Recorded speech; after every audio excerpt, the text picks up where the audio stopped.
Most digital marketing companies won't say this out loud, but their days are numbered. If you're a home service business owner relying on these old school agencies, you could be wasting thousands of dollars every single month. Let me show you what's coming down the pike with marketing agencies and how you can stay ahead. Most digital marketing agencies are built on 4 core services that they offer: PPC, ads of some sort, running ads for people; SEO, doing SEO, on-site, off-site SEO; website builds and development; and then social media content creation. Those 4 core services in the next 2 to 3 years are pretty much going to be automated by AI. PPC, for example, 90% of PPC is going to be automated by AI, specifically taking the data and then going back in and building out campaigns, making sure that your campaigns are operating efficiently, because Google, Meta, whatever, they all want you to spend more money. So they're going to throw AI at this stuff so that way you can get the most efficient campaigns possible. 75% of SEO is going to be done automatically, making sure that your citations are live, making sure that you have the relevant keywords on your website to rank better, making sure that if you're writing content that it's going to be for the algorithm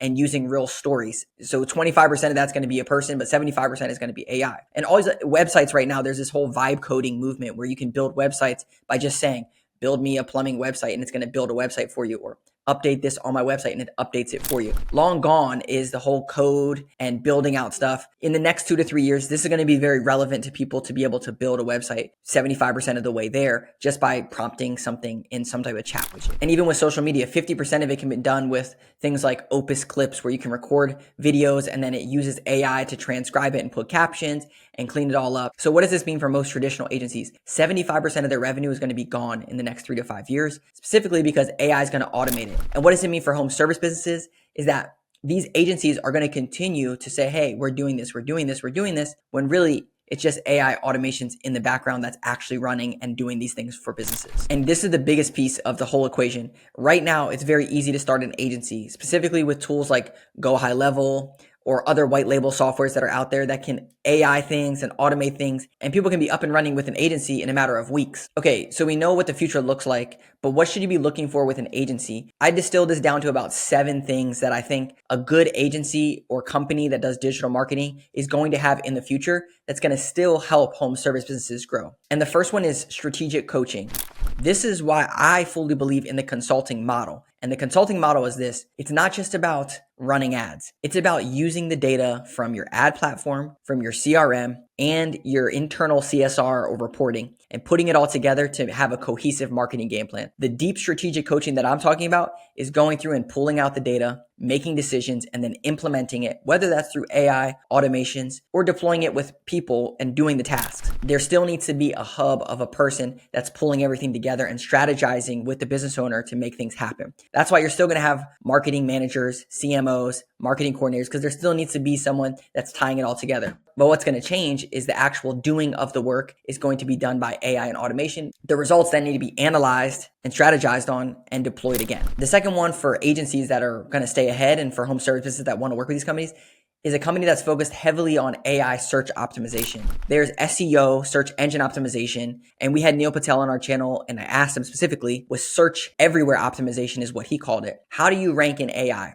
And the biggest thing that anyone can do is the traditional SEO stuff still helps, right? Making sure that your title tag, meta description, H1 is all clean, making sure that you have your reviews, your citations all clean. All that stuff helps. But the biggest thing is building a brand. And this is why AI search is all about building a solid brand that these AI platforms recognize. And these AI platforms are trained on content, these large language models. So what can you do as a business to help train them? You can create content about your business, questions that your customers are asking, topics that are coming up in your sales calls, and be the number one content creator for your specific service in your specific area. What's going to happen is these large language models are then going to pull in your content through the captions that they transcribe, and they're going to say, hey, this company knows exactly what they're talking about. Here's the company that you want to use, and here's your solid brand. Companies that don't do this are going to get left behind. Companies that work with a marketing agency that cares about this stuff is going to be further ahead. The third thing that home service businesses should look for with a marketing agency is a company that's using AI internally to help train something or with their teams. So my company, for example, we're not the AI experts, right? We do digital marketing consulting for home service businesses. However, last week, one of our consultants was on 3 AI calls for this business. One was for phone answering, one was for CSR AI, The other one was SEO AI, and how can we help companies position themselves? It's not just like, oh, we're going to help you with this answering service for AI. It's about staying educated on what's out there so that way we can help deploy different tools to help grow businesses. And I think a marketing company that cares about AI and implementing it is going to help in the future know what to do, opposed to a company that's just like, no, that's not us. We don't touch any of that stuff. It takes a consultative layer to the actual partnership, not just, oh, we just do PPC, SEO, websites, and social content. The fourth thing that they can look for is hands-on sales training. One of the biggest things for me, I was a director of business development at a home service business, and I immediately saw, this was 6 years ago, I immediately saw that there's an issue with marketing and sales because the marketing companies were just sending us leads, but they were trash leads, and then there was no sales execution inside of the sales process. So we're uniquely positioned in my company to solve this problem, but here's what you should be looking for. You want a marketing company that knows the number of leads that you got, the number of quotes that you did, the number of closed quotes, the total revenue or sales, and number of new customers. The reason that you want these numbers is because you can have a very, very good sales conversation based off of this. Here's an example. We had a contractor that we work with. They're out in California. We helped them get more leads, but more importantly, we helped them double the number of estimates that they did. So last year they did 70 estimates in 1 month. This year they did 140 estimates in 1 month. We know that these are good leads because they're generating estimates off of these leads. They're not just leads that no one talks to. They're literally generating estimates on these. However, they closed 30 of these estimates last year, so around 40, 50%. This year they only closed 30 of those estimates.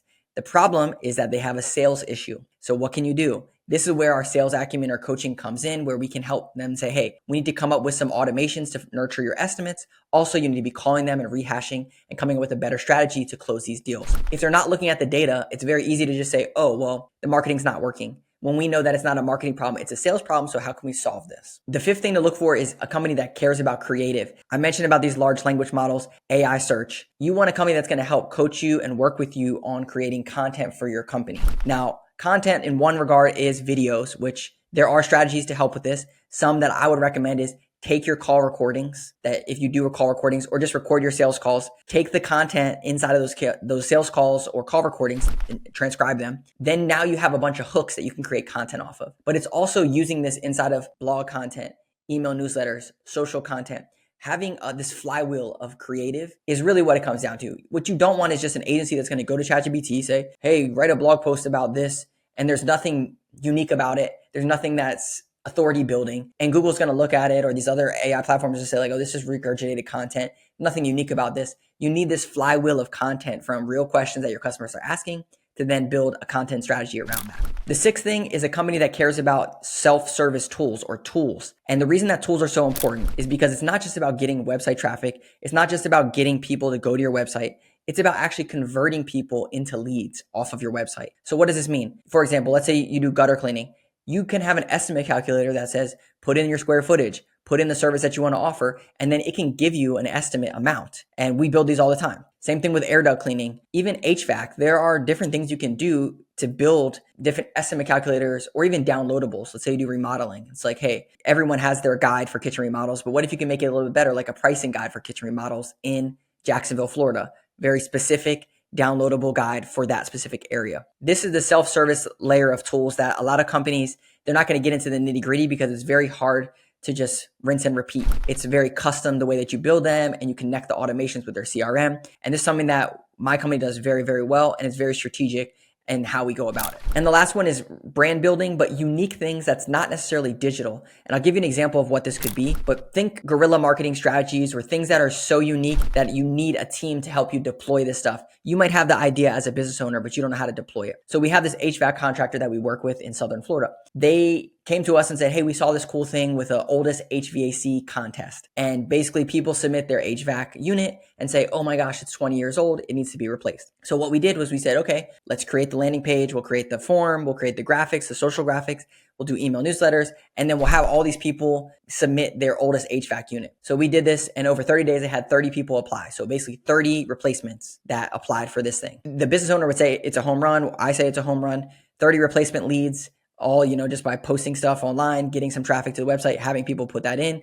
The value on that's probably $250,000, $300,000 just for that. But we didn't stop there. So we picked someone to get the HVAC. And this is the Guerrilla marketing piece, the company that you need to execute on this. We picked a customer that's going to get this new HVAC unit. But here's the secret sauce piece to this, is going the next step. Not just, documenting, taking pictures, sharing about it on social media, but how can we get Guerrilla marketing and go out and find other channels to promote this? So what we did was we pulled a list of all of the news outlets in their area, newspapers, news channels, and we said, hey, here is a story from the business owner that is about a local business that's giving away a unit to an oldest unit and one of our local community members. This would be a great feature article to talk about how a company's doing good work in the community. Now you're building this flywheel of authority that I've been talking about. Now you have local news stations talking about your business, good things that you're doing. You also have relevant content on these news stations for free, all just by doing this one thing and taking it to the next level. This is the part that I think these marketing companies need to get to. When you go to them and you say, hey, we're slow, it's not just, oh, well, you should spend more on ads. That hurts my feelings when I hear that. It hurts my soul because I've been in those shoes. You need a company that's going to be proactive with these 7 things that I mentioned. All right, so if you are with one of these cookie cutter marketing companies, here's some questions you can ask them. How are you positioning my business for future AI search? How are you using my data to make decisions with our marketing? How do you know that I should spend more money on ads? How do you know my return on ad spend number? What is our strategy to take our customers' questions and turn that into content? How are we ranking on specific keywords? Do we know if we're going up or down? These are all questions through those 7 things that I just told you that you can be asking to see, like, is this a company that's actually building for the future, or are they just rinse and repeat the traditional old school agency model? So the companies that are going to thrive in the future are going to be companies that reinvent the agency model. They stop thinking about just cookie cutter, siloed work, rinse and repeat, and they start thinking about custom solutions for each client and how can we help them grow using their data, using their CRM, and using their internal team to strategically position this company to grow. And if you're working with an agency that you're like, they're not really getting there, I'm just kind of paying them every single month, I don't really know what they're doing, and I'm not positioning my business for the best results for the future, I'd be happy to speak with you. You can go to flashconsulting.com and set up a meeting. If not, I'm curious to get your thoughts on this. Be sure to hit like and subscribe and drop a comment below on what you think the change is in marketing agencies going into the future. I'll see you in the next video.